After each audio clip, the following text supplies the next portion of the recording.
Hey guys, so photosynthesis. We have to capture the light from the sun.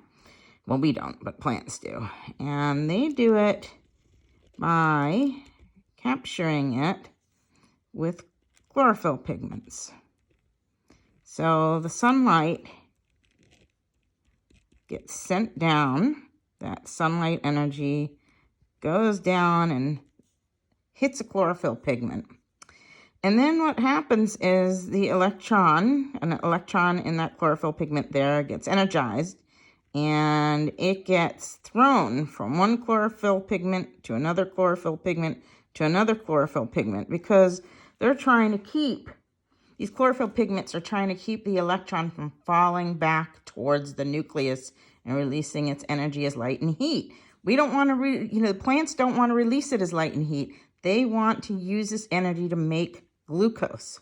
So it gets pinged all over place, and then this high energy electron gets sent up to what's called the primary electron acceptor. So here's the high energy electron. Okay? And then what happens is that high energy electron, the PEA, hands it down a series of molecules.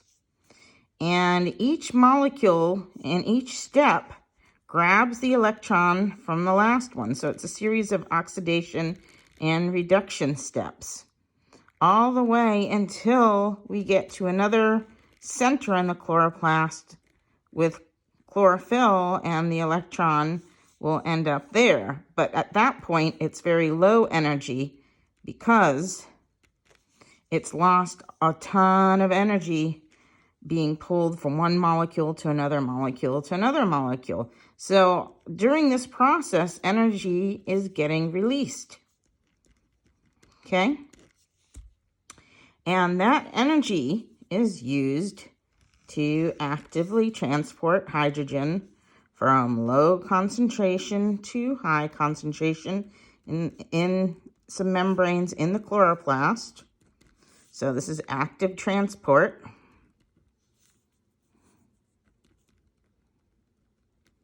Okay, so we're going from low concentration to high concentration there. And then that allows the hydrogens to then look through this molecule called ATP synthase. And it allows the hydrogen then to move from high concentration to low concentration. Okay, so that's diffusion. And in the process, ATP synthase makes from ADP and phosphate ATP.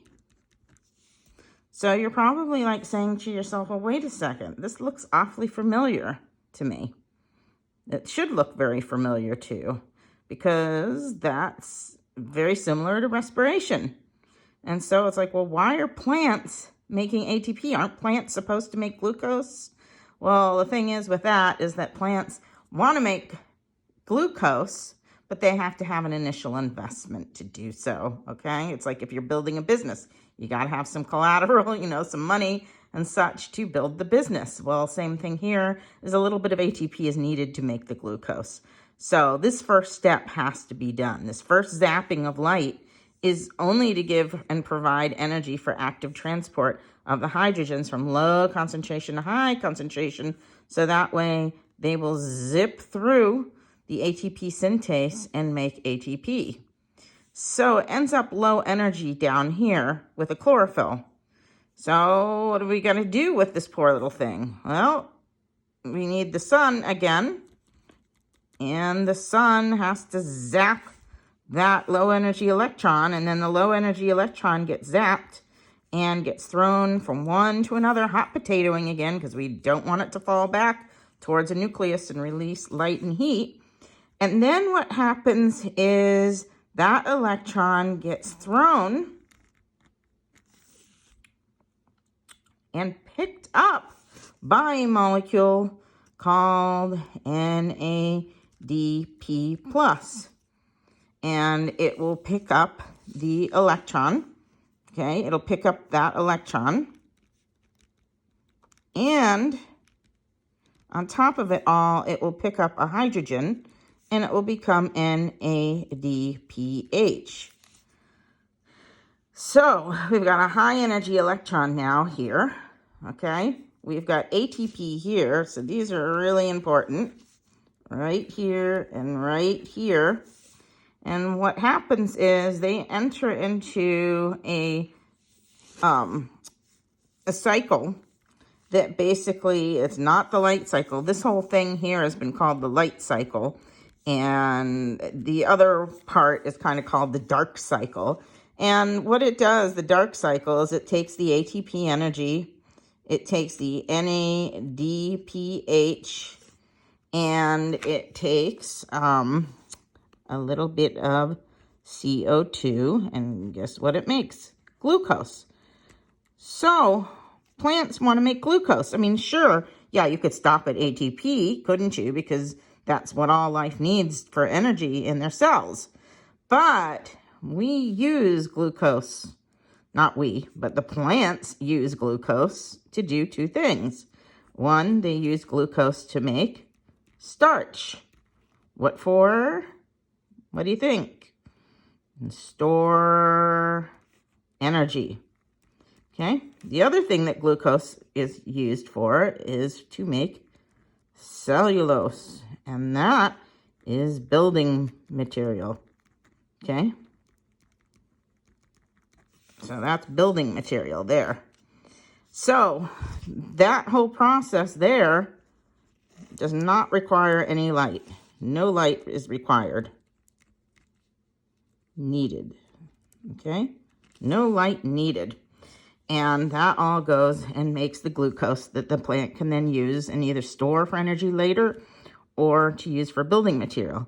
Now, the problem is this is a big problem. This is a lot like what happens if you drink coffee, okay? Because eventually, if you trace the flow of electrons, okay, the electrons end up all the way, I'm just going to point those, the electron ends up going all the way over here and ends up in glucose as a high energy electron.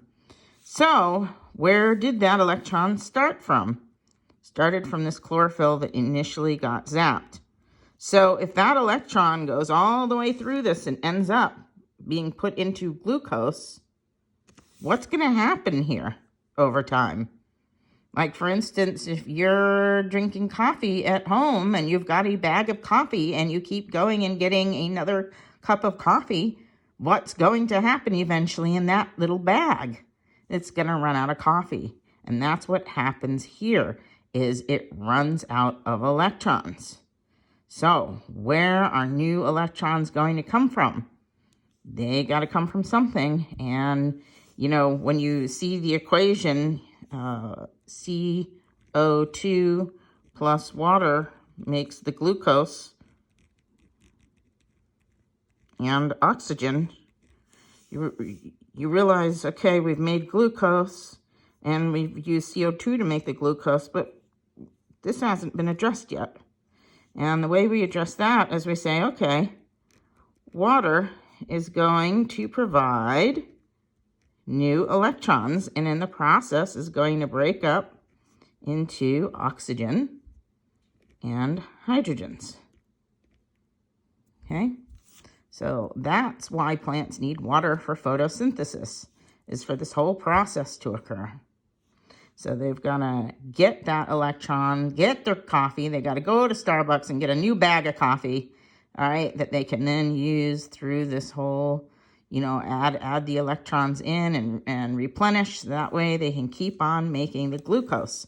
With no water, they cannot make glucose because they will run out of electrons eventually. So that's photosynthesis in a nutshell.